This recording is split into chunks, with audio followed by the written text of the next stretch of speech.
Assalamualaikum warahmatullahi wabarakatuh.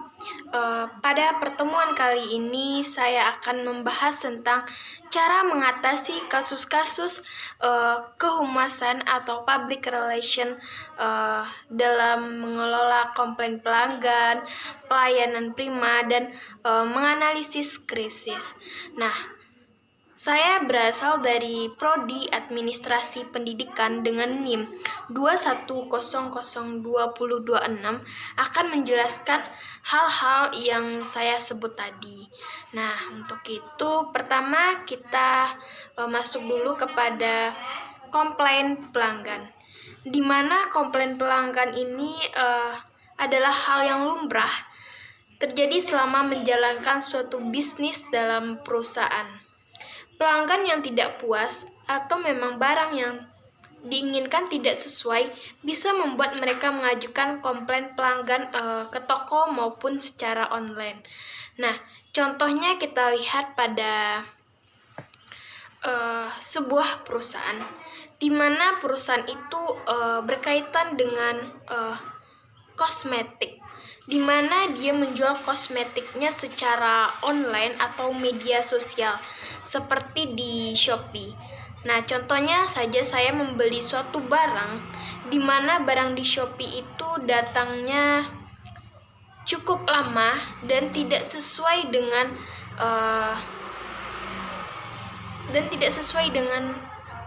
bagaimana seharusnya barang itu datang selama 3 hari nih, pemesanan produk selama 3 hari, di mana itu akan menimbulkan suatu permasalahan yang terjadi pada perusahaan tersebut, seperti penjual kosmetik tadi, di mana yaitu pelayanan yang kurang memuaskan. Contohnya, seperti apabila staf atau karyawan brand memperlakukan pelanggannya tidak sesuai dengan harapan, mereka tentu akan merasa kecewa. Contohnya tadi saya juga merasa kecewa karena saya menunggu barang itu selama 3 hari, tetapi barang produk kosmetik saya itu datangnya seminggu kemudian baru datang.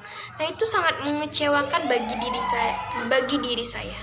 Misalnya, dari tersebut saya tentu dong mencap suatu perusahaan online tersebut sebagai tidak ramah, tidak bertanggung jawab, maupun tidak profesional dengan barang yang ia jual. Seharusnya datang 3 hari, malah datang seminggu ke depannya.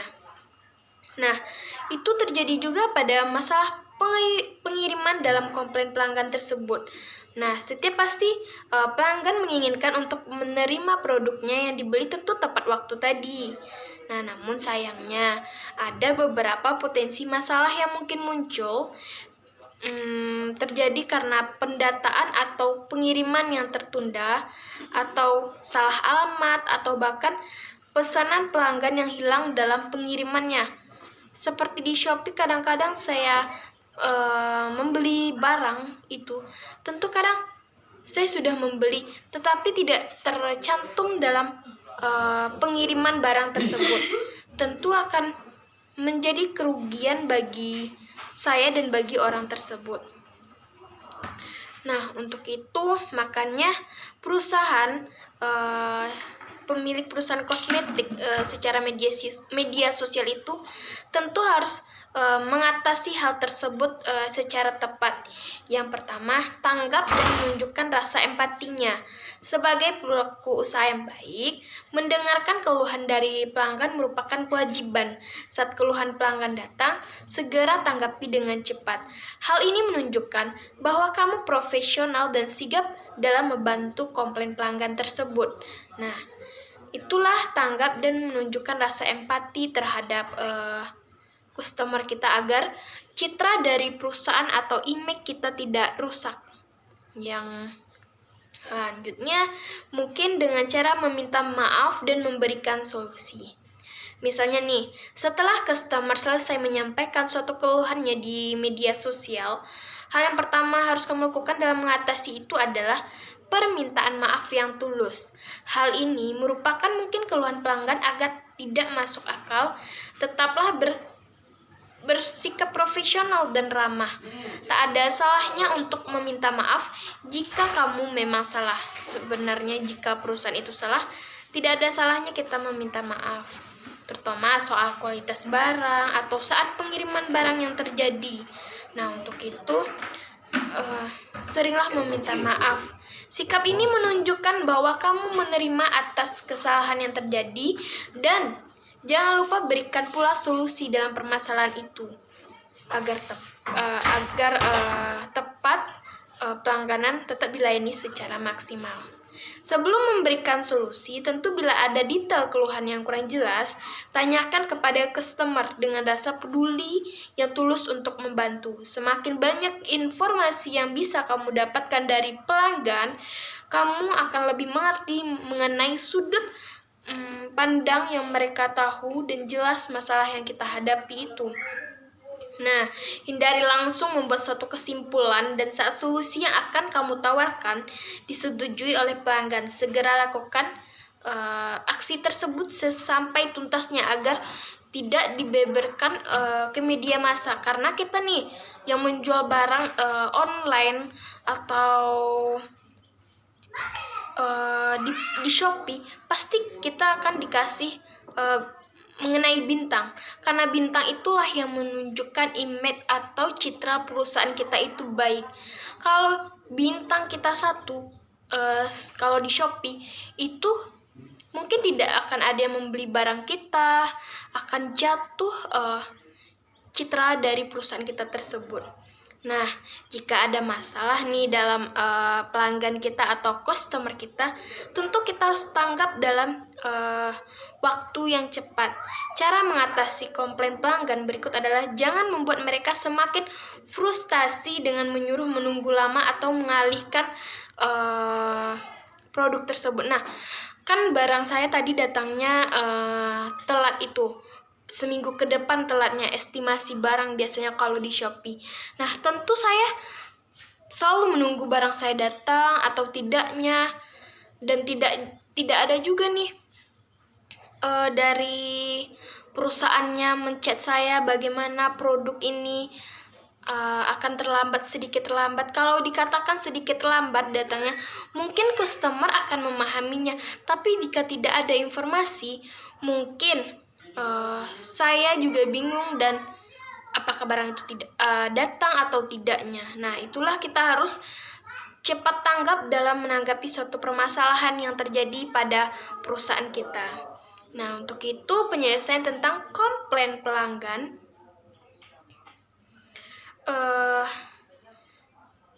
itu tuh kita jadikan sebagai bahan evaluasi kita untuk perusahaan kita lebih maju.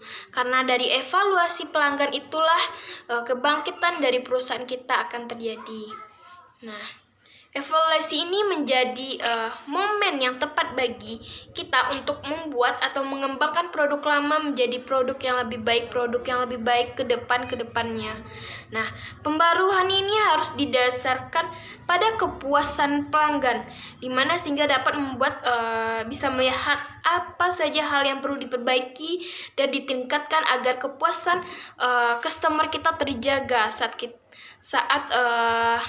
kita membeli suatu produk maupun secara online atau ke tokonya. Nah, kita lanjut saja ke yang kedua, mengenai setelah komplain pelanggan tadi, tentu kita harus mempelajari tentang konsep pelayanan prima, di mana pelayanan prima adalah konsep excellent service sendiri yang didasari dengan konsep triple A, yaitu attitude, attention, dan action. Akan tetapi, konsep excellent service yang baik sebenarnya didasarkan dengan 7A tambah S, yang diyakini menjadi konsep lengkap di mana tujuan dan implementasi pelayanan prima atau excellent service dapat tercapai. Yang pertama, attitude atau sikap. Potret perusahaan diawali dari kesan pertama yang ditorehkan oleh karyawan perusahaan tersebut, terutama mereka yang berdiri di frontliner atau siapapun yang berhubungan dengan pihak luar dari perusahaan. Yang kedua, ability atau kemampuan. Nah, namun di era yang semakin berkembang, para karyawan harus memiliki kemampuan ability, artinya karyawan harus memiliki kemampuan untuk melayani konsumen, misalnya seperti komunikasi, kemampuan menjual, atau kemampuan memecahkan masalah dengan cepat. Yang ketiga, attention atau perhatian, di mana prinsip pelayanan prima berikut adalah yang wajib dimiliki semua karyawan merupakan mereka yang bersentuhan langsung dengan pelanggan. Attention merupakan bentuk kepedulian kepada pelanggan atau tamunya. Yang keempat, suatu tindakan.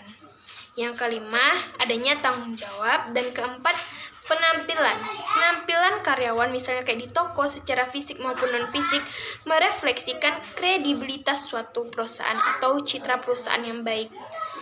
Yang ketujuh, simpati, di mana hal yang terakhir yang mendasari konsep dan dasar dari excellent service adalah rasa simpati kita. Terkadang susah secara profesional melakukan pelayanan prima, namun karena kurangnya simpati yang dimiliki, proses pelayanan pun tidak berjalan dengan baik.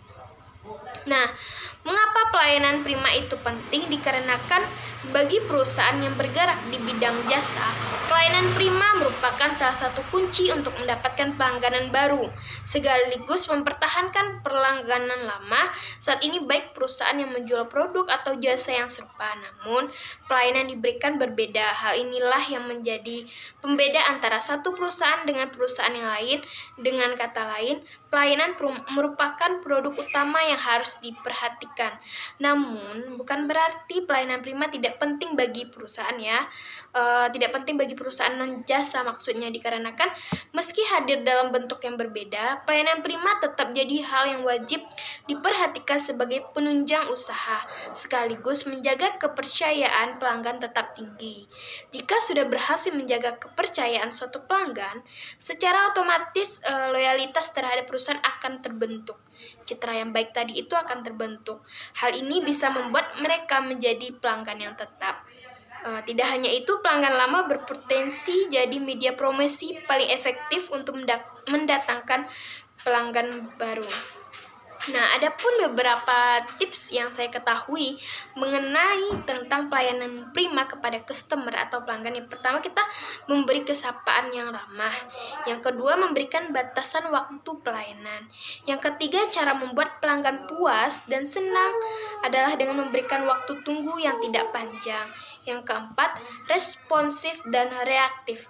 Pastikan bahwa dalam bisnis memiliki jumlah pegawai yang cukup hingga dapat bersifat dan bersikap responsif jika ada suatu masalah. Yang kelima, lakukan survei dan evaluasi. Yang keenam, perhatikan suatu penampilan jika kita menjaga toko maupun melayani seseorang. Yang ketujuh, kesediaan melayani. Yang ke-8, pengetahuan dan suatu keterampilan yang bijak dari seorang karyawannya.